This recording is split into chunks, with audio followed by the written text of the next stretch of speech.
দেখো নাতি নাতনিরা, আজকে আমি বোয়াল মাছের পাতুরি করব। দেখো আমি এখন কি দিয়ে রাখছি, আগের থেকে একটু মেখে রাখবো, পরে আমি ফাইনালি বসাবো। এর মধ্যে আমি একটু নুন, হলুদ, একটু সামান্য লঙ্কার গুঁড়ো আর একটু তেল মেখে রেখেছি।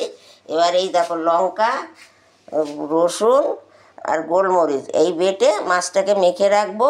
পরে আমি পেঁয়াজ টেয়াজ দিয়ে মেখে লাস্টে বসাবো। তোমরা দেখতে থাকো।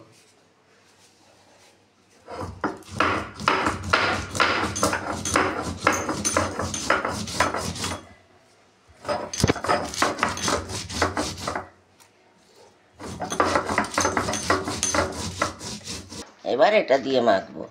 এটা এখন ঘন্টাখানেক আমি মেখে রাখবো। তাহলে কি হবে, এই মাছের মধ্যে সব মশলাটা যাবে। এবার আমি পাতার মধ্যে পরে দেব। এখন আমি মেখে ঝুঁকে রাখলাম। এই যে পেঁয়াজ, এই আলু, ধনেপাতা, তেল, নুন, হলুদ আর একটু লঙ্কার গুঁড়ো দিয়ে আমি আগে এই পেঁয়াজটাকে মাখবো। আগে থেকে একটু পেঁয়াজটা মাখলে মানে ভালো, যত চটকানো হয় পেঁয়াজটা ততটা স্বাদ হয়। এই দেখো একটু হলুদ দেবো, হলুদ আমি আগে দিয়েছি, এখন একটু কম কম দেবো। দিয়ে এবার এটাকে মাখবো। এই যে এটাকে যত চটকাবো মাখবো তত পেঁয়াজের রসটা বেরোলে মাছটা স্বাদ হয় বেশি। দেখো এইভাবে খুব সুন্দর করে চটকাতে হবে।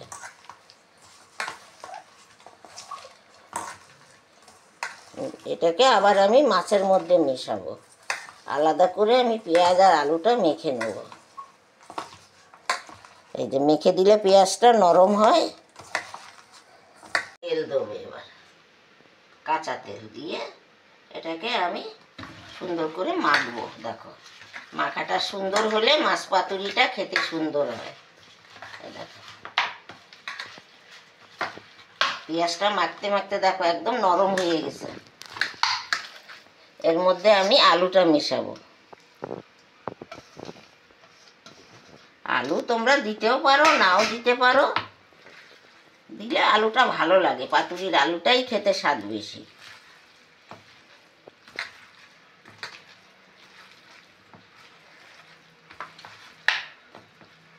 এই যে আমি মেখে নিলাম। দেখো কাঁচা তেল, নুন, হলুদ, একটু সামান্য লঙ্কার গুঁড়ো, এর মধ্যে একটু দেব ধনেপাতা।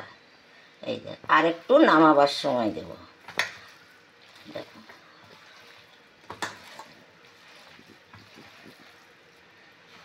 এবার দেখো এই যে মাছটা আমি মেখে রেখেছি ঘন্টাখানেক আগে। এবার এর সঙ্গে এর মধ্যে সবই দেওয়া, লঙ্কা, রসুন বাটা, গোলমরিচ বাটা, কাঁচা তেল সবই দেওয়া আছে। এবার আরেকটু কাঁচা তেল দেবো এর মধ্যে। দিলে কাঁচা তেলটা যতক্ষণ তোমরা মেখে রাখবে আরও বেশি ভালো লাগে, মাছটা তেলটা টেনে নেয়। এই দেখো এবার দেখো মাছটা কত সুন্দর হয়ে গেছে। এবার আমি এইগুলো এর সাথে পাইল করব।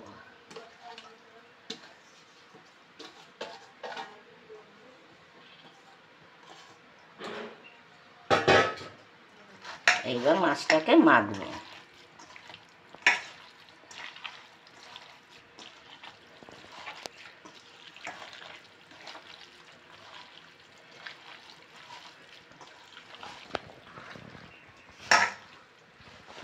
দেখো মাছটা কত সুন্দর মাখানো হলো।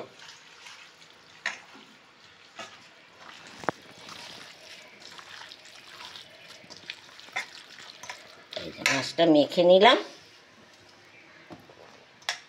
যত আগে তেল দিয়ে মাছটাকে মেখে রাখবে তেলটা মাছে টেনে নেবে। আমি গ্যাসে পাতাটা সেঁকে নেব। সেঁকে নিলে কি হয়, পাতাটা ছিঁড়ে না। এই পাতাটাকে সেঁকে নিচ্ছি, পাতাটা ছিঁড়বে না। এইভাবে একটু হালকা করে সেঁকে নিলাম, পাতাটা নরম হয়ে গেল। নইলে এমনি পাতা দিলে পাতা ফেটে তেল টেল সব বেরিয়ে যাবে। এইভাবে একে একে আমি পাতাগুলো সেঁকে নেব। পাতাগুলোকে ভালো করে ধুয়ে নিলাম। আর এই ঝড় বৃষ্টির সময় পাতা, ভালো পাতা পাওয়া যায় না, সব ছিঁড়ে যায়।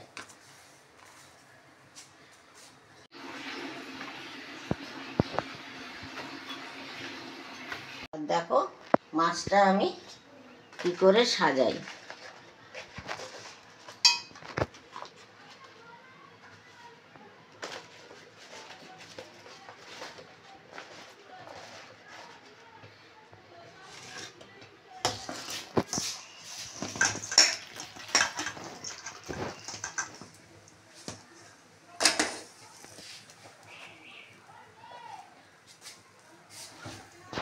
পাতায় একটু কাঁচা তেল দিয়ে মাখবো পাতাটাতে।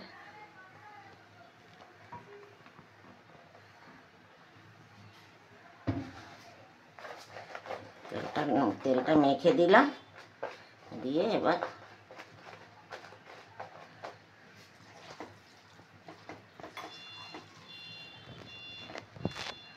মাছটা এইভাবে পেতে পেতে সাজাবো। পেঁয়াজ আলু সব একসঙ্গে দেব।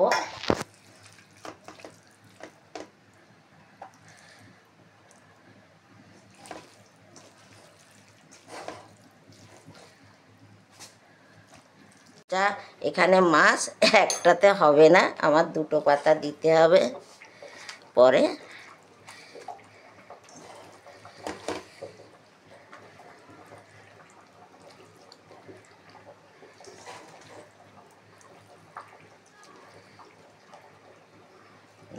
এই সাজিয়ে দিলাম, এবার আমি বসিয়ে দেবো।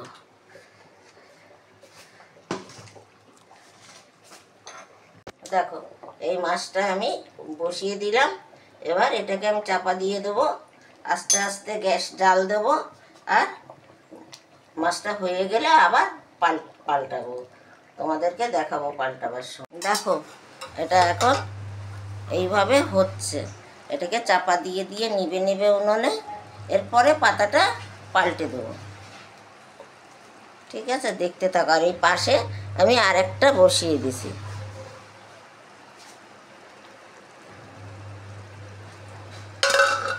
এবার আমি উল্টে দেবো, পাতা আরেকটা পাল্টে দিলে পাতুরিটা পরে হয়ে যাবে। দেখো তোমরা, আমি এটাকে নামাচ্ছি।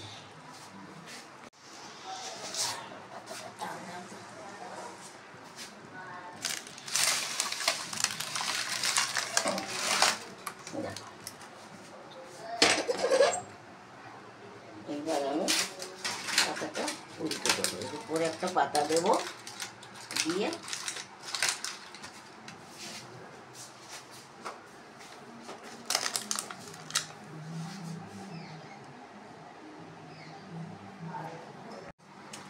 দেখো এই পাতা দিয়ে এবার এই চাপা দিলাম, দিয়ে এবার পাতাটাকে এইভাবে উল্টে দিলাম, দিয়ে এই যে দেখো, এই যে পাতা আমার একটা পাতা পুড়ে গেল।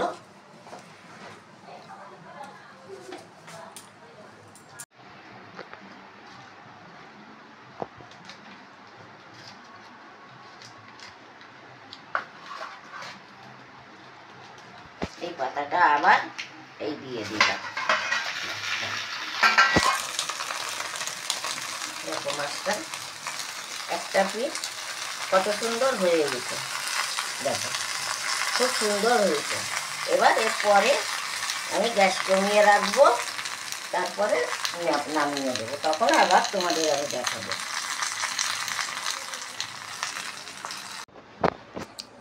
দেখো আমি এই পাতুরি নামিয়ে দিচ্ছি, দেখো কেমন হয়েছে। এই যে দেখো বোয়াল পাতুরি, তোমরা দেখো এইভাবে করে খেও, ভালো লাগবে। আর তোমাদের কি বলবো, তোমরা একটু সাবস্ক্রাইব করো, শেয়ার করো, লাইক করো, আর আমার ভিডিওটা দেখতে থেকো, আমার পাশে থেকো। এবার ভিডিওটা রাখি, অন্য কোনো দিন অন্য রান্না নিয়ে আবার আসবো।